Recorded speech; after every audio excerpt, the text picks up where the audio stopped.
अयोध्या में राज्य अभिषेक की तैयारी शुरू हो गई। महाराज दशरथ ने गुरु वशिष्ठ से कहा, राम जी से जाकर कहो कि कल आपका राज तिलक है, जो भी नियम व्रत हो वो पूरे कर ले। वशिष्ठ जी राम जी के पास गए।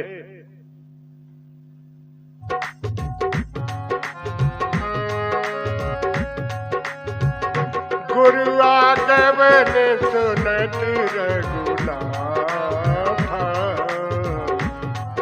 आई पदनाई उमा।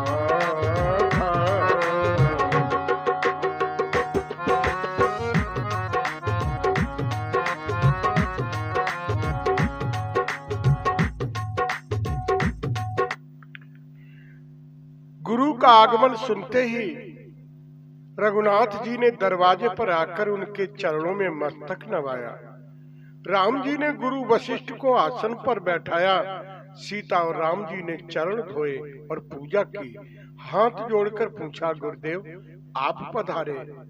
एक और तो संकोच होता है, एक और आनंद होता है।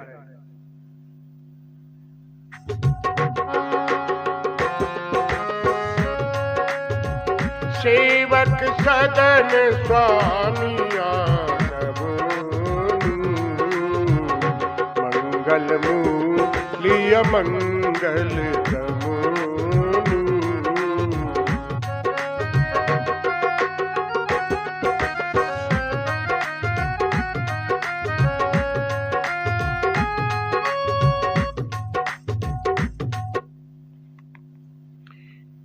सेवक के घर स्वामी का पधारना मंगलों का मूल है और अमंगलों का नाश करने वाला होता है। हे नाथ, उचित तो यही था कि प्रेम पूर्वक दास को ही कार्य के लिए बुला लेते। ऐसी ही नीत है गुरुदेव। मुझे आश्रम में बुला लिया होता। आप अपनी महानता छोड़कर सेवकों के घर पधारे, ये तो मेरे सौभाग्य की निशानी है गुरुदेव। कहो क्या समाचार है? वशिष्ठ जी ने कहा, राघव मैं एक बात कहने आया हूँ। बोले कौन सी गुरुदेव? आज आप संयम का पालन करो।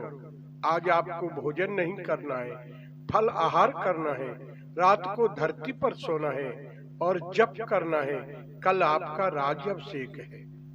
इतना कहकर गुरु वशिष्ठ जी वहां से चले गए।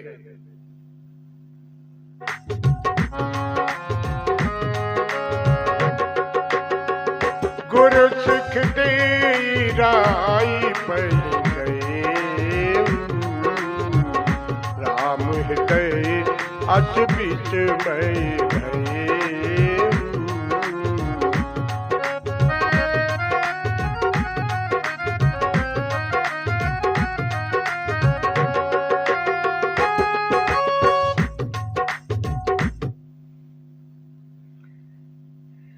गुरु जी तो शिक्षा देकर चले गए। ये सुनकर रामचंद्र जी के हृदय में बड़ा खेद हुआ। सज्जनों,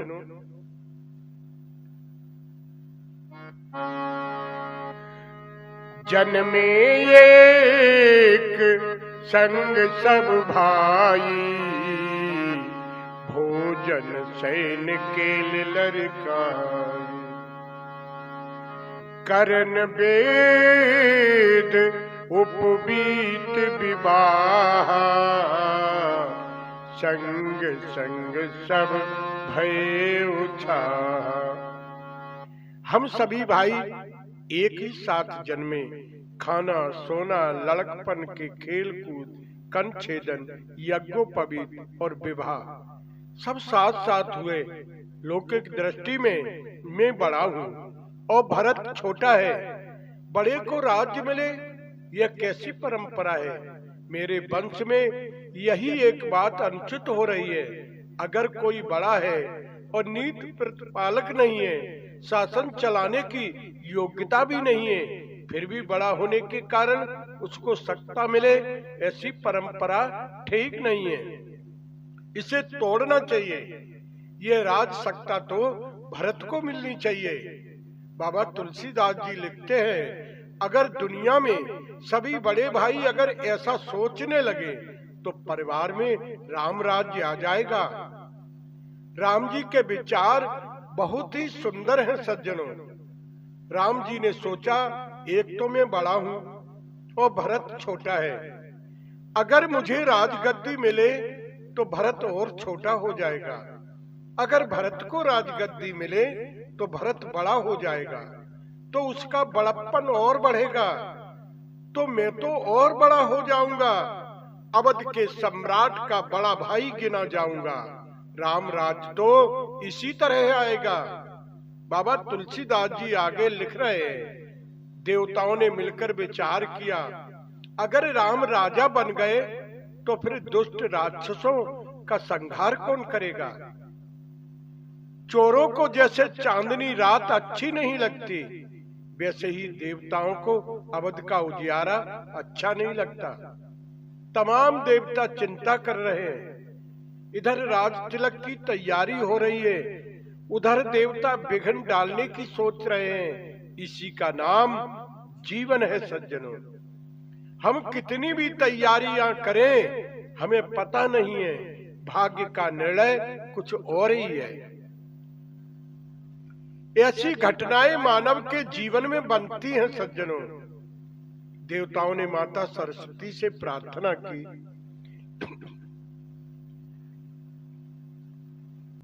माता प्रकट हो गई। सरस्वती जी ने कहा, हे देवताओं, मुझे क्यों याद कर रहे हो। देवों ने कहा, माता हम सब पर बहुत बड़ी विपत्ति आ गई है। बोली, क्या। अगर राम जी अवध के राजा बन जाएंगे तो फिर इन राक्षसों को कौन मारेगा। हे माता, आप अवध में चली जाएं और ऐसी बाजी पलट दो कि राम राजा न बने और वन को चले जाएं। आप किसी की बुद्धि बदल दो तो आप बुद्धि प्रेरित गिनी जाओगी, कभी लोग आपकी पहले स्तुति करेंगे। हे माता, मेरी विपत्ति को दूर करो। माता सरस्वती ने देवों से कहा, ऊंच निवास नीच कर तूती, देख न सकहि पराई विभूति। हे देवो, आप इतने ऊंचे पर रहते हो और नीचे विचार रखते हो। आज अवध में दीप मालाएं प्रकट हो रही हैं, आप एक दीप प्रकट न कर सको तो कोई बात नहीं, पर स्वार्थ की फूंक मारकर प्रगटे हुए दीपों को बुझाने का क्या अधिकार है। माता सरस्वती ने बहुत सुंदर कहा, दूसरे का हाथ नहीं पकड़ सको तो कोई बात नहीं, पर उसे मारने का क्या अधिकार है। दूसरे के लिए कम से कम इतना करो, अगरबत्ती स्वयं तो जलती है सज्जनों, लेकिन दूसरों को सुगंध देती है। सूरज स्वयं तो जलता है लेकिन दूसरों को प्रकाश देता है। हम किसी के कार्य में मदद नहीं कर सकते तो उसे सफल नहीं कर सकते, तो फिर बाधा डालने का क्या अधिकार है। भला किसी का कर न सको तो बुरा किसी का मत करना, पुष्प नहीं बन सकते तो तुम कांटे बनकर मत रहना। अरे बन न सको भगवान, अगर तुम कम से कम इंसान बनो, नहीं कभी हैवान बनो तुम, नहीं कभी शैतान बनो। सदाचार अपना न सको तो पापों पर पग मत रखना, पुष्प नहीं बन सकते तो तुम कांटे बनकर मत रहना। माता सरस्वती ने इनकार कर दिया, मैं ये कार्य नहीं करूंगी, तुम्हारे विचार ठीक नहीं है। सभी देवगण माता के पैरों में गिर गए और रोने लगे, आंसुओं की धार बहने लगी। देव प्रार्थना करने लगे, हे माता, यह उपकार का काम है। हे माँ, यदि यह कार्य नहीं करोगी तो हम कहाँ जाएं। इस प्रकार जब देवों ने कहा तो माता ने प्रार्थना स्वीकार कर ली और देवों से कहा, ठीक है, मैं अवध में जाऊंगी, तुम्हारा कार्य पूरा करूंगी। माता ने अवध में प्रवेश किया और देखा, किसी की बुद्धि बदलूं तो कोई तो नहीं दिख रहा है। जिसने अवध में जन्म लिया हो और सरयू नदी का पानी पिया हो, उसकी बुद्धि कैसे बदलेगी?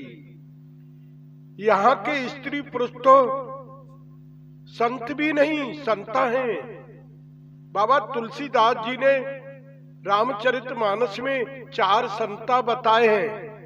कौन कौन से हैं 4 संता?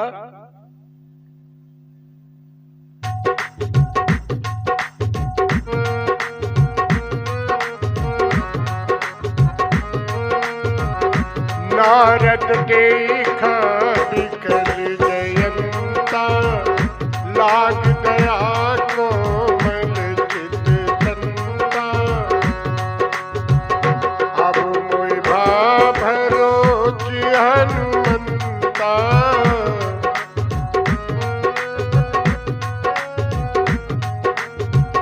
बिना हरि कृपा मिले नहीं संता, बिना हरि कृपा मिले नहीं संता। पुर नर नारी सुभग सुचि संता,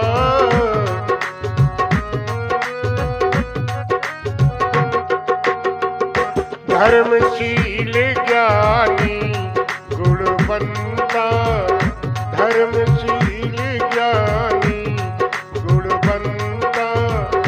हरि अनंत हरि कथा अनंता,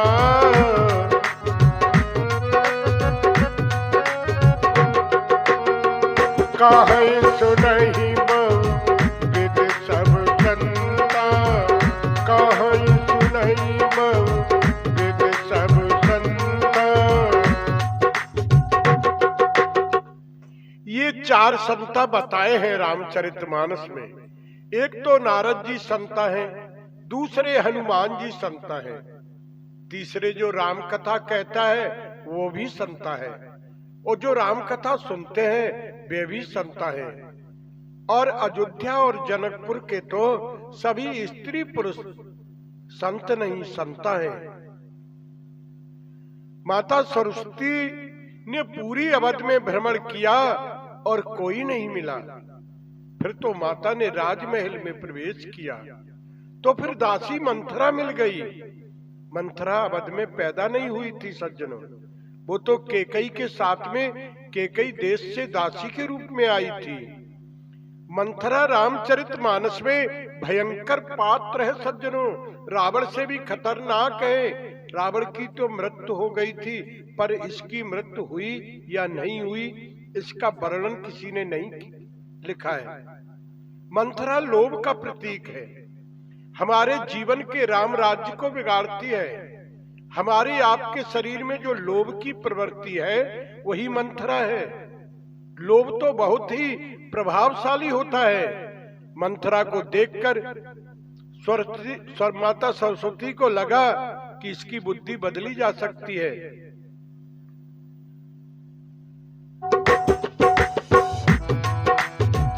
नाम मंथरा मंदे मत चेरी कई केरे, अजस बेटारी ताई कर गई गिरामत में, गई गिरामत में।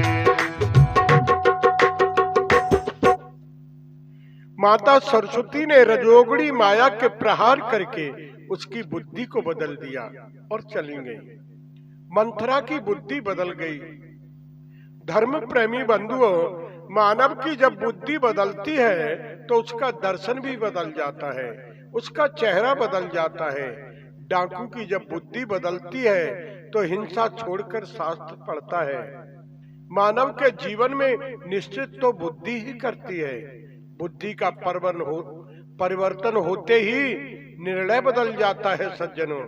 मंथरा जब घर से निकली तो दीप मालाएं प्रकट हो चुकी थी। दीप मालाएं उसे जलाने लगी। दीपक जलते हुए देखकर उसका हृदय जलने लगा। पूरी अयोध्या में घर घर आज दीपक जलाए जा रहे हैं। क्यों? कि कल राम का राज्य अभिषेक है। जय श्री कृष्णा, जय सिया राम।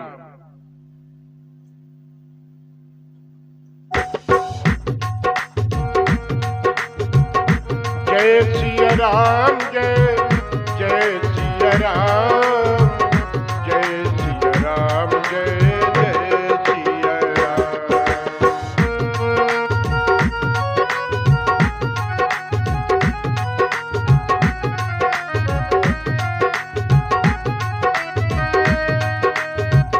जय सिया राम, जय जय सिया राम, जय सिया राम, जय जय सिया राम।